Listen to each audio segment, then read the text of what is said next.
சபரிமலை தங்கம் திருட்டு வழக்கில் முன்னாள் தேவசம் போர்டு தலைவர் பத்மகுமார் கைது செய்யப்பட்டுள்ளார். அதனை முக்கிய செய்தியாக பார்க்கிறோம்.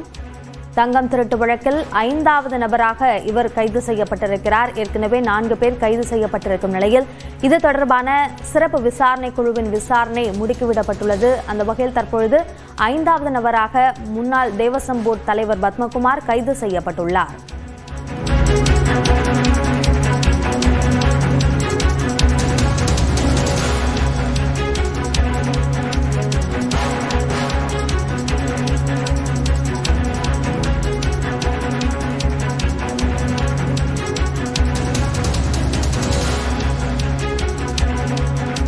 சபரிமலை ஐயப்பன் கோயிலில் தங்கம் திருட்டு தொடர்பாக சிறப்பு விசாரணை குழு நியமிக்கப்பட்டு அது தொடர்பான விசாரணை நடத்தப்பட்டு வருகிறது. இது குறித்து அங்கு ஆய்வுகளை மேற்கொள்வதற்காக அங்கு இருக்கும் தகடுகள் எல்லாம் எடுக்கப்படும் அந்த காட்சிகளையும் நாம் பார்க்கிறோம். இது தொடர்பாக இதுவரை 4 பேர் கைது செய்யப்பட்டிருக்கிறார்கள்.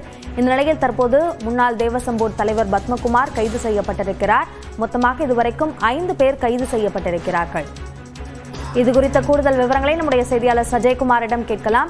சஜயகுமார், பத்மகுமாருடைய கைது இந்த வழக்கில் எந்த அளவிற்கு முக்கியத்துவம் வாய்ந்த ஒன்று? சபரிமலை தங்கம் திருட்டு வழக்கில் தற்போது 5வது நபராக முன்னாள் தேவசம் போர்டு தலைவர் பத்மகுமார் கைது செய்யப்பட்டிருக்கிறார். அவரை நேற்றே சிறப்பு புலனாய்வு குழு ஏற்கனவே விசாரணை நடத்தி வந்தது.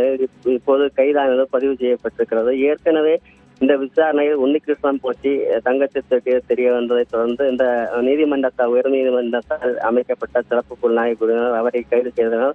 மேலும் இந்த திருட்டுக்கு உடந்தையாக இருந்ததாக தேவசம் போர்டு முன்னாள் நிர்வாக அதிகாரி முராரி பாபுவும் கைது செய்யப்பட்ட நிலையில் 3வது நபராக தேவசம் போர்டின் மற்றொரு முன்னாள் நிர்வாக அதிகாரி சதீஷ்குமார் கைது செய்யப்பட்டது. தொடர்ந்து சிறப்பு புலனாய்வு குழு நடத்திய சோதனையில் இந்த மோசடியில் முன்னாள் தேவசம் ஆணையரும் தேவசம் முன்னாள் தலைவருமாக இருந்த வாசு இந்த முறைகேடில் அந்த திருட்டு சம்பந்தப்பட்டிருப்பார். ஒரு 4வது நபராக வாசு தேவசம் போர்டு முன்னாள் தலைவர் வாசுவை கைது செய்த நிலையில் தற்போது 5வது நபராக இந்த திருட்டு வழக்கில் முன்னாள் தேவசம் போர்டு தலைவராக இருந்த பத்மகுமார் என்பவரை தற்போது சிறப்பு புலனாய்வு குழுவானது கைது செய்யப்பட்டிருக்கிறது.